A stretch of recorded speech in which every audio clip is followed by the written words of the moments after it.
नमस्कार, मैं नियाज खान और आप देख रहे हैं न्यूज एक्सप्रेस। 56 इंच वाला जब झुक सकता है तो फिर 56 सीट वाले को भी झुकना पड़ेगा। कुछ इसी तरीके के नारे लग रहे हैं फिलहाल झारखंड के रांची में। जी हां, आपको बता दें कि यह आपने देखा कि किस तरीके से सीजेपी प्रोटेस्ट हुआ जंतर मंतर पर, और उस प्रोटेस्ट में क्या मांग थी, धर्मेंद्र प्रधान का इस्तीफा, और आखिरकार धर्मेंद्र प्रधान को इस्तीफा देना पड़ा। और ये पूरा जो प्रदर्शन था वो नीट पेपर लीक को लेकर के था, उसके खिलाफ था। और अब झारखंड में ये आंदोलन झारखंड तक का रास्ता तय कर चुका है। अब झारखंड के रांची में भी एक बहुत बड़ा स्टूडेंट मूवमेंट उभरता हुआ दिख रहा है। हालांकि अभी ये लोग कह रहे हैं कि ये बहुत ही छोटा है और छोटे लेवल पर जो स्टेट के जो स्टूडेंट्स हैं वही सिर्फ इस मूवमेंट में शामिल हो रहे हैं, लेकिन ये धीरे धीरे इस मूवमेंट को बढ़ता हुआ देखा जा रहा है। और उनकी मांग है कि जेपीएससी और जेएसएससी में जो उनकी जो प्रक्रिया है, यानी कि जो भर्ती की प्रक्रिया है, जो परीक्षा में देरी जो हो रही है या फिर जो पारदर्शिता में कमी आ रही है, उसके खिलाफ छात्रों का प्रदर्शन चल रहा है। उनकी यही मांग है। तो इसी पर हम चर्चा करेंगे। हमारे साथ चर्चा करने के लिए हमारे सहयोगी केशव हमारे साथ मौजूद हैं। केशव, जिस तरीके से आपने जंतर मंतर पर देखा कि एक छोटा सा मूवमेंट, जिन्हें शुरुआती दौर में कॉकरोच कहा गया और ये कहा गया कि इनकी कोई सुनने वाला नहीं है और ये बस जंतर मंतर पर बैठे हुए हैं और फिर ये लौट करके चले जाएंगे, कुछ होने वाला नहीं है। और खास करके 20 तारीख को जब लाठीचार्ज हुआ तो उसके बाद तो ये और कहा जाने लगा कि अब ये सब कुछ खत्म हो गया, अब ये डर के मारे भाग जाएंगे। लेकिन उसके बाद ये मूवमेंट कितना बड़ा होता है और फिर क्या कुछ होता है पूरी दुनिया जानती है। ठीक उसी तर्ज पर अब हम झारखंड के अंदर देख रहे हैं, रांची में, कि एक छोटा सा मूवमेंट शुरू हुआ है। क्या लगता है? देखिए, जंतर मंतर प्रोटेस्ट के बाद 2-3 बातें सामने आई हैं। एक तो आंदोलन की भूमि रही झारखंड में जिस तरह के मामले सामने आए हैं, उस पर जो सुनियोजित चुप्पी है एक सर्टेन तबके की, वो समझिए कि खुलासा हुआ है, वो एक्सपोज हो चुके हैं। क्योंकि अगर नीट पेपर लीक गंभीर मामला है तो जेपीएससी में जिस तरीके के पेपर लीक के मामले सामने आ रहे हैं वो कैसे गंभीर नहीं हुआ? क्या एक परीक्षा कह लें कि सही है, दूसरा परीक्षा गलत है? क्या उसमें बैठने वाला बच्चा परीक्षार्थी नहीं कहा जाएगा?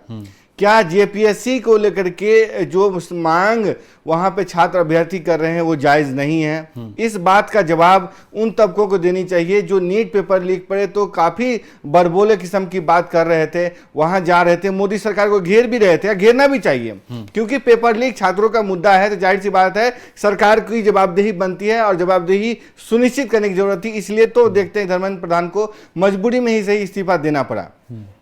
लेकिन जब जवाबदेही तय करने की बात आती है एक पूर्ववर्ती राज्य झारखंड की, जिसमें कि समझिए सरकार दूसरी है, बीजेपी वहां पार्ट में नहीं है, विपक्ष में है, कांग्रेस उस पार्ट गठबंधन की सरकार में है, मुख्यमंत्री हेमंत सोरेन है जो कि गाहे बगाहे इंडिया गठबंधन के समझिए कि पार्ट या सहयोगी माने जाते हैं, जिनकी गिरफ्तारी के बाद उनकी पत्नी दिल्ली आती है, इंडिया ब्लॉक के तहत जो एक रामलीला मैदान में रैली की जाती है। तो क्या वहां पे अब ये समझा जाए कि विपक्ष उस पर कोई आवाज नहीं उठाएगा? क्या उन छात्रों की मांग को समर्थन नहीं दिया जाएगा?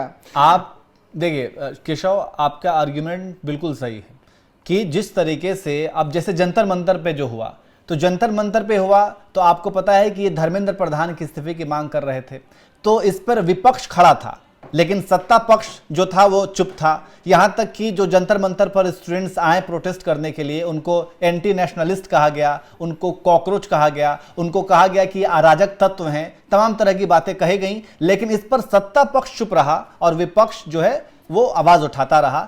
ये सेम कंडीशन जो है वो झारखंड में है। अब झारखंड में जो सत्ता में है वो हेमंत सोरेन है और कांग्रेस के साथ जो उनकी भागीदारी है, लेकिन अब वो वहां पर खुद चुप हैं। तो यही सवाल जो आपने जैसे कि विपक्ष से किया, तो क्या मैं यही सवाल अगर उल्टा पूछ दूं कि क्या सत्ता पक्ष अब ये उनको क्या कहेगा? क्या वो भी अब एंटी नेशनलिस्ट होंगे? देखिए ये बात सही है, सब बिल्कुल है। आपका एक आर्गुमेंट बिल्कुल सही है कि जिस तरीके से ये जंतर मंतर पर बोल रहा था विपक्ष, उसी तरीके से वहां पे भी बोलना चाहिए, लेकिन वो खामोश है, वो गलत है। लेकिन जिस तरीके से सत्ता पक्ष जंतर मंतर पर इन्हें एंटी नेशनलिस्ट, कॉकरोच, अराजक तत्व कह रहा था, तो क्या यही बात झारखंड में ये सत्ता विपक्ष जो कि वहां पे है वो कहेंगे? देखिए, आपकी बात बिल्कुल जायज है कि अगर यहाँ पे छात्र को आप एंटी नेशनल कर रहे हैं तो वहां पे क्या है। अगर बीजेपी आरोप लगाती है तो वहां बीजेपी कैसे दूसरे पर आरोप लगा सकती है? यानी कि बीजेपी जो जंतर मंतर के लिए स्टैंड ले रही थी, वहां दूसरे के लिए स्टैंड अपना कैसे बदल सकते हैं? यही बात सत्ता पक्ष विपक्ष दोनों पे लागू होता है कि आपका एक जैसा स्टैंड होना चाहिए। अगर जंतर मंतर पर प्रोटेस्ट, ये तो हिपोक्रेसी हो जाती है ना? देखिए, मैं ये जो बात कह रहे हैं एंटी नेशनल वाली बात, तो जैसे कि सीजेपी वाले ये कह रहे थे कि ये लोग आंदोलन के पार्ट नहीं है, छात्र नहीं हो सकते, इनसे हमारा कोई लेना देना नहीं है। तो एंटी नेशनल वाले भी एक गैंग है, या कह ले राइट विंग ट्रोल्स हो सकते हैं। उन्होंने कहा क्या सरकार की तरफ से ऐसा कहा गया? नहीं, सरकार बहुत फूंक फूंक कदम ले रही थी, देख रही थी कि कहां ये आंदोलन जा रहा है।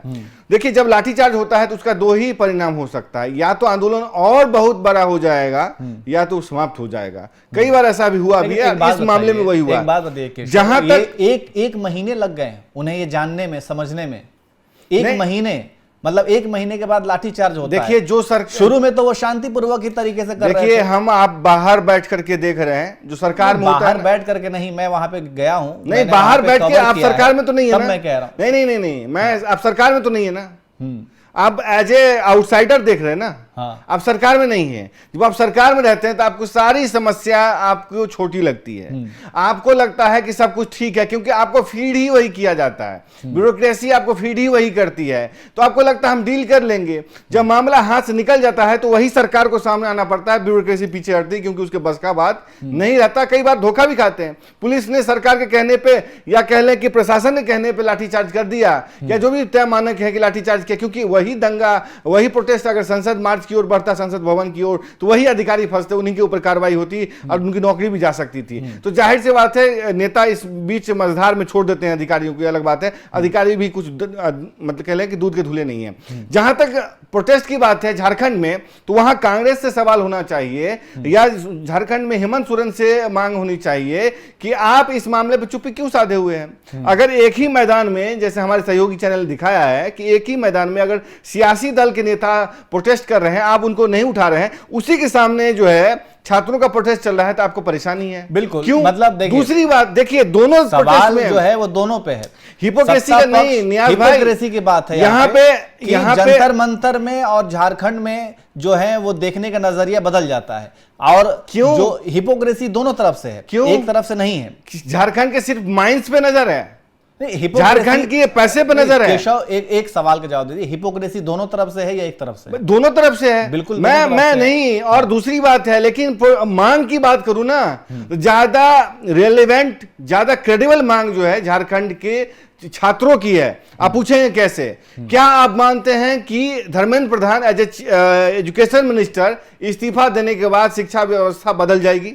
आप मानते हैं ये बात? नहीं, जवाबदेही तय होगी, वो तो शुरू से ही कह रहे हैं। मतलब एक इस्तीफा से तो नहीं बदलने वाला है, एक जवाबदेही तय होगी। और इसके वजह से अगर इस्तीफे से कहीं मैं आपकी बात से सहमत हूं कि लोगों में वजह से अगर झारखंड में उसी पे आ रहा हूं, झारखंड में, एक सेकंड मैं पूरा कर लूं, झारखंड में जो प्रदर्शन चल रहा है, क्या पता धर्मेंद्र प्रधान ने इस्तीफा दिया, एक जवाबदेही तय हुई, एक डर पैदा हुआ कि सरकार, ये जो जनता है, जो स्टूडेंट्स हमसे जवाब मांगेंगे, और इसी डर की वजह से, इसी जवाबदेही की वजह से झारखंड में भी ऐसा कुछ पॉजिटिव देखने को मिले। नहीं, देखिए, ये जवाबदेही डर वाली बात अपनी जगह सही है कि कल जाके दूसरे मंत्रालयों में भी एक डर पैदा होगा, लेकिन जहां तक क्रेडिबल मांग की बात होती है, तो झारखंड के जो छात्र हैं, अभ्यर्थी हैं, उनकी मांग सुनिए क्या है कि जैसा जेपीएससी का क्रेडिबल इतिहास है कि इनमें अनियमितता है, पैसे लेकर के सीट बिक रहे हैं, परीक्षा में पेपर लीक है, उसके बाद जो बैकलॉग, मतलब परीक्षा नहीं करवा पा रहे हैं,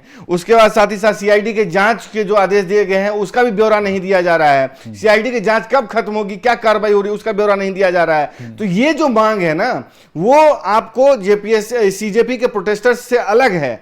ये इन्होंने एक तरीके से ये मांग नहीं सुझाई कि पेपर लीक से निपटने के लिए हमको क्या करना चाहिए। एक दूसरा, शिक्षा व्यवस्था में किस तरह के बदलाव मामला को सुधार पेपर, की जरूरत है। हाँ आप बिल्कुल सही कह रहे हैं, पेपर लीक का तो वहां पे मामला ही नहीं है। हाँ। वहां पे परीक्षा में हो रही देरी, अनियमितता या फिर पारदर्शिता, पेपर लीक का इसको लेकर मामला के है, बात। पेपर लीक का मामला है, मांग कर रहे हैं कि पीटी को रद्द करो, दूसरे परीक्षाओं को रद्द करो, पेपर लीक का मामला है। साथ ही साथ वो भी कह रहे हैं कि सरकार ने जो आदेश दिए हैं, देखिए कई बार क्या होता है, जांच का आदेश दिया जाना भी जो है मामले की लिपापोती होती है, क्योंकि ये जो सीआईडी है वो भी पुलिस विभाग के अंतर्गत आता है, वो भी सरकार को रिपोर्ट करती है, तो इसलिए मांग की जाती है कि एसआईटी की जांच करवाइए या न्यायाधीश के मतलब जज के रिपोर्ट में से जांच करवाइए, तो इस तरह की मांग की जाती है। तो मैं ये कह रहा हूं कि जो क्रेडिबल मांग है वहां छात्रों की, वो ये है कि बीपीएससी की परीक्षा जो है उसको रद्द की जाए।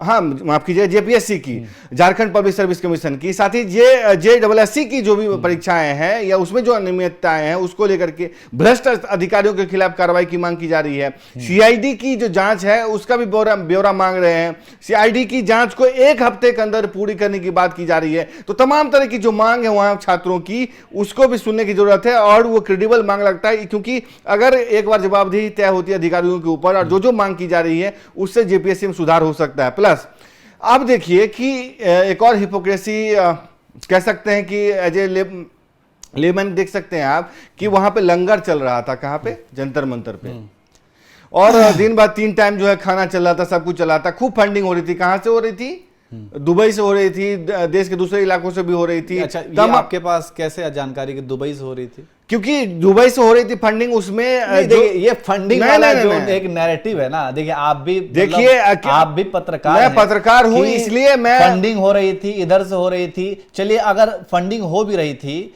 तो ये नाकामी किसकी है? सरकार की भाई। मैं इसमें कहां से हो रही है? इसमें दो मत कहां है? इसमें दो मत कहां है? एंटी नेशनलिस्ट जो है, नहीं, मैं इसमें दो मत कहां है कि आकर के जंतर मंतर पे खड़े हैं और आपको मालूम नहीं है फंडिंग कहां से हो रही है, आपको मालूम हुआ नियाज भाई, तभी तो एफसीआरए आ रहा है, तभी तो एफसीआरए की वकालत की जा रही है, तभी तो उसमें संशोधन की बात की जा रही है एफसीआरए की। मालूम हुआ तब तो, यहां तक कि आपको यह भी नहीं मालूम, ये अब जब लाठी चार्ज हुआ और जब फेस रिकॉग्निशन शुरू हुआ, पहचान जो मशीन एक जो लगी हुई है, सिस्टम, हाँ, वो शुरू हुआ, तब इन्हें पता चल रहा है कि ये भी, इनका भी क्रिमिनल बैकग्राउंड है, ये है वो है। अरे और महाराज, वहां पे एफआरएस की जो वैन नहीं, एफआरएस वैन जो वहां इंस्टॉल की गई थी, वहां पे उसमें देखिए मतलब खुलेआम वो घूम रहे थे वहां। नहीं, उसमें क्या होता है, प्रोटेस्ट वैन जो डिटेक्ट करता है ना, तो उसमें क्या होता है, उसको वेरीफाई आपको ही करना होता है कि ये क्रिमिनल डेटा में है, क्रिमिनल रिकॉर्ड में है। मैं आपके ही माध्यम से एक बार उदाहरण भी दे चुका हूं कि यही एफआरएस सिस्टम जब अमरनाथ यात्रा के दौरान लगाई गई थी, तो वहां एक अपराधी जो यूएपीए के तहत वांछित था, वहां से गुजर रहा था, तो उसी एफआरएस सिस्टम ने उसको डिटेक्ट किया था। खैर बहस दूसरी तरफ जारी है। मैं ये कहना चाह रहा हूं कि चलिए मान लीजिए फंडिंग नहीं भी हो रही थी, लेकिन लंगर तो चल रहा था, तो वहां पे झारखंड में बच्चे एक बिस्किट पे, बहुत भावुक कर देने वाला वीडियो है कि कह रहे हैं कि बिस्किट है, बिस्किट खा के रात गुजार रहे हैं, प्रोटेस्ट कर रहे हैं, सरकार करने नहीं दे रही, लगातार धमकी दी जा रही है, मैदान में पुलिस प्रशासन सब घेर करके बैठा है, बिस्किट में भी हवा लग गई है, यानी कि बिस्किट भी खाने लायक नहीं बचा है। तो सोचिए कि उनके लिए कोई नहीं आवाज उठा रहा है। दिल्ली ऐसा लगता है कि लुटियंस के बराबर ही है, लुटियंस जोन में जो कुछ होगा तो हाई तौबा मचाएंगे। आसान है कि घर से उठे, 9 to 6 जॉब किए, वहां प्रोटेस्ट करके कवर करके आ गए, वीडियो थंबनेल लगाए, पब्लिश कर दिए। झारखंड में आवाज उठाने की बात आ जाए तो सांप सूंघ जाता है। क्यों? क्योंकि वहां बीजेपी विपक्ष में। इसी बात से मुझे चिंता बढ़ती है कि गोदी मीडिया के आरोप जो लोग लगाते हैं, वहां पे कैसे गोद में जाके बैठ जाते हैं दूसरी सरकारों में। बिल्कुल, देखिए, तो ये सवाल उठाना जायज है। न्यूज एक्सप्रेस के माध्यम से हम यही चाह रहे हैं कि उनकी भी आवाज बने। सवाल बिल्कुल जायज है और ऐसा होना चाहिए।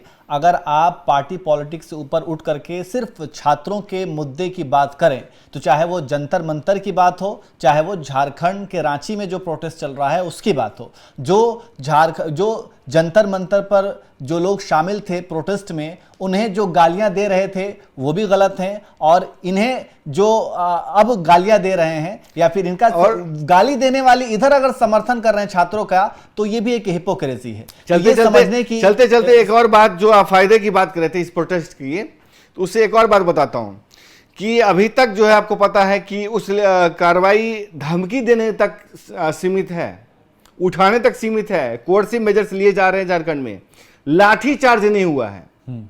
यानी कि कह लें कि कुछ बर्बर कार्रवाई अभी तक सरकार ने नहीं की है। आप पूछिए क्यों? क्योंकि सीजेपी प्रोटेस्ट के दौरान जो संसद मार्च हुआ था, वहां पे जो लाठीचार्ज हुई थी, उसके बाद जो पुलिस के ऊपर सवाल उठे, मामला सुप्रीम कोर्ट में गया। सुप्रीम कोर्ट ने तमाम नाबालिग छात्रों को छोड़ने के आदेश दिए, 7 राज्यों को नोटिस जारी किए, जिसमें बिहार भी है, यूपी भी है, तमाम दूसरे राज्य भी हैं। और कहले सरकार मतलब सुप्रीम कोर्ट ने जिस तरह के रवैया अपनाया, सख्ती दिखाई, वो उसकी गूंज आपको झारखंड, रांची तक भी सुनाई दे रही है। इसलिए वो देख रहे हैं कि इतनी बर्बरता के बावजूद जो है सुप्रीम कोर्ट ने छात्रों के पक्ष में फैसला दिया और ये कहा कि मतलब इनको रिहा करो। प्रोटेस्ट इतनी बर्बर कार्रवाई पुलिस की तरफ से जो आरोप लग रहे हैं उसकी बात के मैं कह रहा हूं, तो छात्रों को छोड़ दिया, छात्रों के लिए स्टैंड लिया, छात्रों की बात सुनी कि इनके खिलाफ कुछ ऐसी कार्रवाई नहीं होनी चाहिए जो जिंदगी बर्बाद कर दे इनकी, क्योंकि छात्र प्रोटेस्ट कर सकते हैं। पुलिस के ऊपर भी काफी आरोप लगे, तो वो जो सुप्रीम कोर्ट का जो स्टैंड था, और सरकार को भी जो स्टैंड लेना पड़ा सुप्रीम कोर्ट के आदेश के आलोक में, उसके बाद समझिए कि वहां भी सरकार की वहां नींद उड़ी हुई है, इसलिए वो कार्रवाई नहीं कर पा रहे, वरना अभी तक प्रोटेस्टर्स को उठा के फेंक दिए रहते। तो ये मैं कह रहा हूं कि उसी के आलोक में अभी तक बच्चे, इसलिए सरकार कार्रवाई नहीं कर पा रही है, वरना 2 मिनट की देरी नहीं लगाती है हेमंत सोरेन सरकार। मैं इसीलिए कह रहा हूं कि सिस्टम में जो भी एक जंग लग चुका है, अगर उसके खिलाफ ये छात्र उठ रहे हैं और खड़े हो रहे हैं, आवाज़ उठा रहे हैं, ट्रांसपेरेंसी की बात कर रहे हैं, और एग्जामिनेशन में जो देरी हो रही है उसके सुधार की बात कर रहे हैं, वो एक सिस्टमेटिक सुधार की बात कर रहे हैं, तो इसमें कोई गलत नहीं है। रही बात कि अब इस पर पॉलिटिक्स नहीं होनी चाहिए कि आप जंतर मंतर पर बोलें और वहाँ खामोश रहें, या फिर आप वहाँ पे बोल रहे हैं और जंतर मंतर पर खामोश हैं। इस तरीके की एक दोहरा चरित्र जो है वो नहीं होना चाहिए, और अगर आप ऐसा करते हैं तो ये एक हिपोक्रेसी की इम्तिहा होती है। खैर, तो आप क्या कहेंगे, जो छात्र अब एक नए सिरे से हम देख रहे हैं कि देश भर में, बिहार में भी, मतलब कई स्टेट में देखा गया कि छात्र अपनी आवाज़ उठा रहे हैं, जिन्हें जेनजी कहा जा रहा है, वो अपनी आवाज़ उठा रहे हैं, वो अपने अधिकार को मांग रहे हैं, सरकार से सवाल पूछ रहे हैं। तो इससे आप कैसे देखते हैं, कमेंट करके ज़रूर बताएं।